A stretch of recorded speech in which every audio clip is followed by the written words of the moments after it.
खुलुमबाय लोगोफोर, बर'नि रानि 2.0 चेनेलाव गोजोन फुंबिलिनि अननाय आरो सिबिनायखौ बयनिसिमबो जासिहरनाय जाबाय।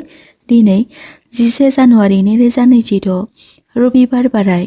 नोंथांमोना बे भिडिअनि गेजेरजों मोनथिनो हागोन दि नोंथांमोननि दिनैनि फानजामुथिया बोरै बारलांगोन। बेबादिनो भिडिअनि नटिफिकेशन मोननो थाखाय नोंथांमोना सोरबाफोर चेनेलाव गोदानब्ला बर'नि रानि 2.0 खौ साबस्क्राइब खालामनो दाबाव। फै दानिया मोनथिना लादोनि बै मोनजिनै राशिफोरा दिनैनि सानाव बोरै बारलांगोन। गिबि राशि महरै मेष राशि। मेष राशिफोरनि थाखाय दिनैनि साना मोजाङैनो बारलांगोन। सावस्रि बिथिङाव गाहामैनो बारलांगोन। दिनैनि सानाव नोंथांमोना जेखौ सानगोन बेखौनो मोगथां महराव जाफुंसार खालामनो हागोन। गोसोखौ खुसि मोनखांगोन। खामानि फारसे जौगासारनाय मोननो हागोन। नोंथांमोना गोसो जायोब्ला गोदान खामानि जागायनो हागोन। थासारिया राफोदैनो थागोन। नखराव अनज्लायनाय फैगोन। मेष राशिफोरनि खाफाल गोनां अनजिमाया जादों 9 आरो खाफाल गोनां गाबा जादों गोजा। वृषभ राशि। राशि बादियै दिनैनि सानाव वृषभ राशिफ्रा सावस्रिखौ लाना दुखु जानो हागौ। गोसोखौ बेले-बेजे मोनखांनो हागौ। नखराव मायबाफोर दुखुनि खौरां खोनानो मोननो हागौ। गोदान खामानिफोरखौ जागायनो हागोन। नाथाय लोगोआरिफोरनिफ्राय सांग्रां थानाया मोजां। नखराव एना-एनि बांनो हागौ। धोन सम्पतिनि बेलायाव जेंना नुजाथिनो हागौ। सावस्रिया गुसु बोथोरनि थाखाय गाहामैनो बारलांगोन। वृषभ राशिफोरनि खाफाल गोनां अनजिमाया जादों 6 आरो खाफाल गोनां गाबा जादों गुफुर। मिथुन राशि। राशि बादियै दिनैनि सानाव नोंथांमोना गोजान लामा दावबायनो हागोन। लामा खारथाय सालायनाय समाव सांग्रां थानाया मोजां। जायखिजाया खामानि फारसे एना-एनि नुजाथिनो हागौ। नखरनिफोरनिफ्राय मदद मोननो हागोन। बेफार फालांगियाव नुकसान सहायनो गोनां जानो हागौ। गेदेर खामानिफ्राव सानै हयै नायबिजिरनाया गोनांथि। मिथुन राशिफोरनि खाफाल गोनां अनजिमाया जादों 5 आरो खाफाल गोनां गाबा जादों गोथां। कर्कट राशि। राशि बादियै कर्कट राशिफोरनि थाखाय दिनैनि साना गाब गोनां जानानै फैगोन। धोरोमारि खामानिनि थाखाय बहाबा दावबायनो थांनो हागौ, जायजों फैबाय थानाय समाव लाब मोननो हागोन। मोनफ्रोमबो आगानखौ सानै हयै होनाया गोनांथि। नखरनि सुबुंफोरनिफ्राय आबुं मदद मोननो हागोन। मान सन्मान बारायहोनो हागोन। सावस्रि बिथिङाव गाहामैनो बारलांगोन।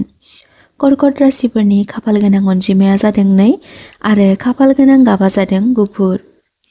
सिंह राशि। राशि बादियै सिंह राशिफोरनि थाखाय दिनैनि साना जोबोर मोजाङैनो बारलांगोन। खामानि नागिरनायफ्रा खामानि मोननो हागोन। सावस्रि बिथिङाव गाहामैनो बारलांगोन। नखराव दावराव-दावसि नांज्लाय खमज्लायफ्रा स्रां खारस्रांगोन। फालांगियारि खालामग्राफ्रा लाब मोननो हागोन। गोदान खामानिफ्रा मावफुंजानो हागौ। गोदान लामा खारथाय बायनो सानदोंब्ला बेयो मोजां। सिंह राशिफोरनि खाफाल गोनां अनजिमाया जादों 1 आरो खाफाल गोनां गाबा जादों गोथां। कन्या राशि। राशि बादियै दिनैनि साना कन्या राशिफोरनि थाखाय गाहामैनो बारलांगोन। आयेनजों सोमोन्दो थानाय खामानिफोराव जेंना नुजाथिनो हागौ। बेफार फालांगियाव सांग्रां जानाया मोजां। नखराव दावराव-दावसि सोमजिखांनो हागौ। गावखौ धैर्य खालामना लाखिनाया गोनांथि। सावस्रि बिथिङाव सांग्रां जानाया मोजां।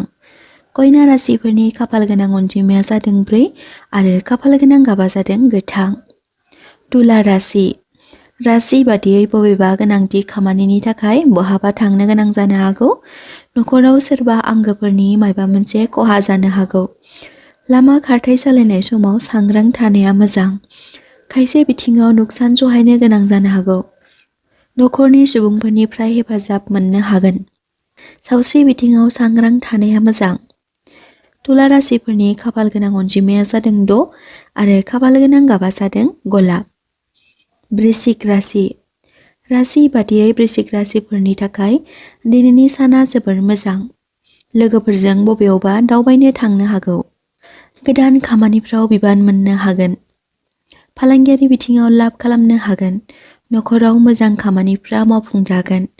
मान सन्मान बारायहोनो हागोन। सावस्रि बिथिङाव सांग्रां जानाया मोजां। वृश्चिक राशिफोरनि खाफाल गोनां अनजिमाया जादों 9 आरो खाफाल गोनां गाबा जादों गोजा। धनु राशि। राशि बादियै दिनैनि साना धनु राशिफोरनि थाखाय गाब गोनां जानानै फैगोन। लामा खारथाय आरो गोदान खामानिफ्राव जौगासारनाय मोननो हागोन। लोगोआरि सोमोन्दोनिफ्राय मदद मोननो हागोन। थासारिया गोरायै बारलांगोन। आय बांहोनो हागोन। नखराव फोथायलायनाय बांगोन। गोजाम एना-एनिफ्रा गोजान जागोन।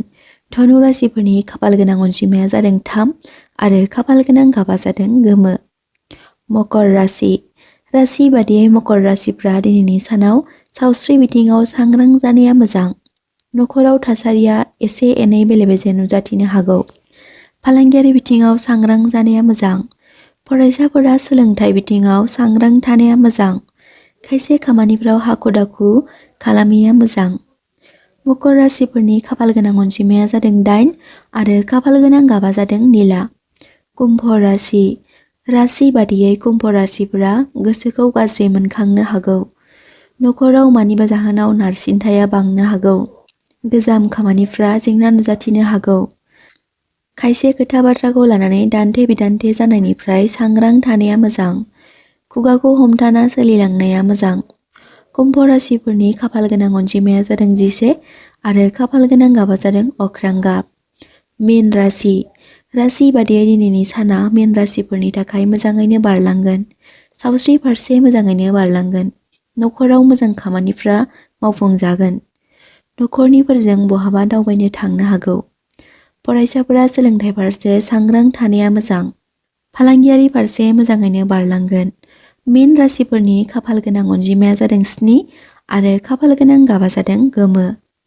दिनैनि सानसेयारि फानजामुथि फरायथिनाय भिडिअखौ जाय बिथांमोना जोबजासिम नायजोबलांबाय बिथांमोननि थाखाय आंनि गोसो गोरबोनिफ्राय हाजासे अननाय आरो सिबिनायखौ बावहरनाय जाबाय। आरो बेजों लोगोसे नोंथांमोना बे भिडिअखौ नोंथांमोननि लाइफआव एसेब्लाबो इउजफुल मोनदोंब्ला कमेन्ट बक्सआव कमेन्ट खालामनो दाबाव।